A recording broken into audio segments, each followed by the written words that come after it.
couple years ago, a group of citizen scientists from the Western Cave Conservancy discovered a large, odd-looking spider in a cave in southern Oregon.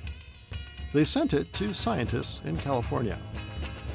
Recently, those scientists declared that spider a new species, Trogloraptor, and a member of a new family of spiders.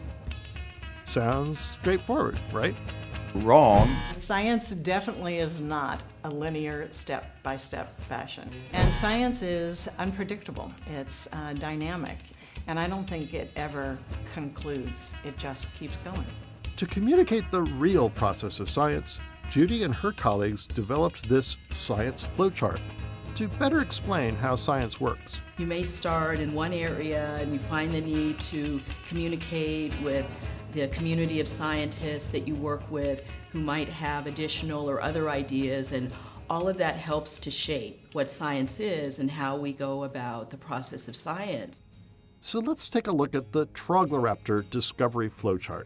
It's less like a linear process and more like a pinball machine. Let's follow the path using the spider that the citizen scientists found as the pinball. They sent it to scientist Tracy Audizio, who is very curious about what lives in caves. She examined it for about 2 hours one night, trying to identify it by making observations and conferring with a colleague. They were stumped. The two researchers worked with the Academy's Charles Griswold and brought the specimen to him. He began his own observations. I looked at it through the vial, not under a microscope, and I thought, oh, this is a brown recluse. It's about the same size, but when I looked at it closely, all the brown recluse characters, that is, various details of its anatomy, were wrong. The eyes were placed in the wrong arrangement. The jaws were wrong. The spinning organs were wrong. Everything about it was wrong. Science often comes down to trial and error. The scientists shared ideas, and then... Well, first we went to the books, and it didn't fit anything. After that, we carefully compared the new spider to descriptions of all spider families known in the world today, and we also consulted books on fossil spiders. Along the way, the researchers made hypotheses about what this spider was and what it wasn't.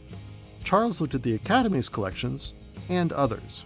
The more we looked at it, the more we realized that the details were wrong for every known family, living or extinct. What do you do in science when you're stumped? Reach out to the scientific community.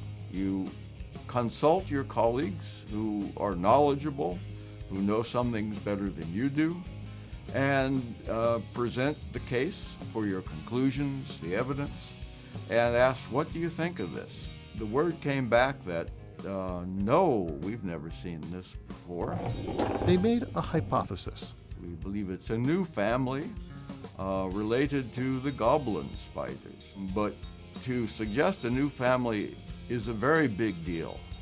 It doesn't happen very often, and the last time this happened in North America was more than 100 years ago. Time for more input from the scientific community. So we wrote the publication. They sent the paper and its conclusions to anonymous scientists, and they also agreed that we'd done a good job.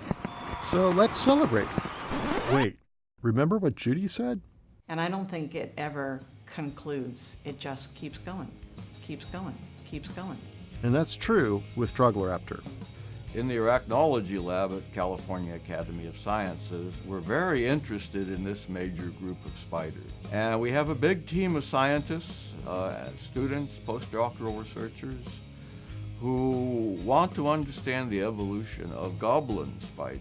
So they're asking more questions, making more hypotheses and observations, doing more testing on Trogloraptor. It has a surprising respiratory system, the way it breathes.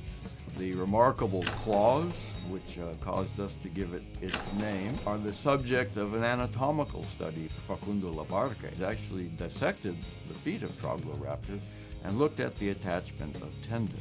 My PhD student is leading an effort to understand the phylogeny of the haplogyne spiders, especially the goblin spiders, through the use of molecular data.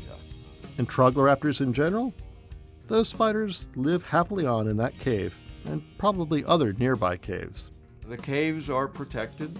So let's look at that process again, sped up this time.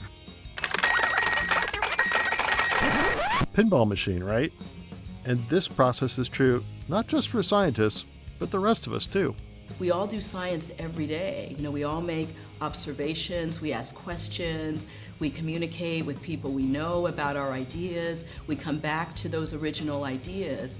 So I like to think that it demystifies science a bit. Everybody can do science.